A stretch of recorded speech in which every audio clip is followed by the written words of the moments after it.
I think the Western, and we've talked about this a lot, where the Western, Shakespearean story, Greek myth, all of these things resonate in terms of story and character in all storytelling right now.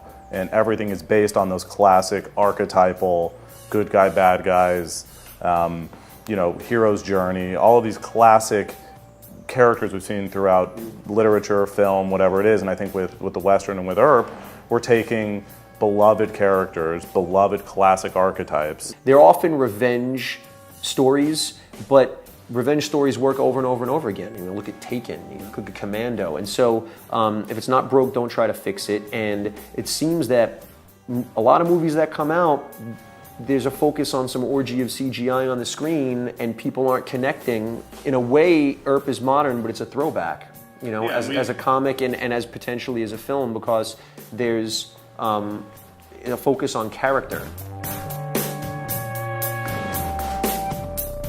Wyatt is got a very interesting dilemma because he's become so famous as a lawman when we meet him that his fame is almost backfired. So Wyatt's problem is that he wanted to be this great lawman and he became this great lawman, but now if you're a criminal, you really haven't arrived in terms of how you're looked at by your criminal brethren until you're on Wyatt's most wanted list. In a way, Wyatt is creating more criminals. His fame is creating more criminals than he can catch. So he's a little bit at a crossroads and wondering if his mere existence, if his sheer existence, is doing more harm than good.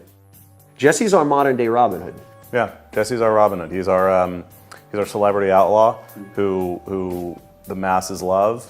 He's the guy you can turn on TV and seeing him doing, brazen acts of crime in the middle of the street in broad daylight, and the people love him for it. Because again, in this world we've created, the economy's collapsed, the rich are very rich, the poor are very poor, and here's this kind of everyman, regular guy who was probably one of them not too long ago, come up from a trailer park or wherever he came up from, who's basically saying F you to the system. Doc is a man of many vices.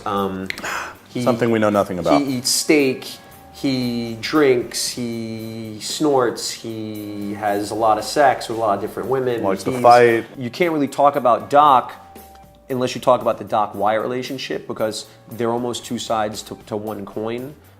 Doc needs Wyatt in his life, and he needs to look after Wyatt, needs to protect Wyatt and watch Wyatt's back, because he feels that Wyatt is his conscience. Doc has saved Wyatt's life so many times because he senses, this guy's good, I've got my vices, and as long as I protect this guy, I'm balancing my karma out.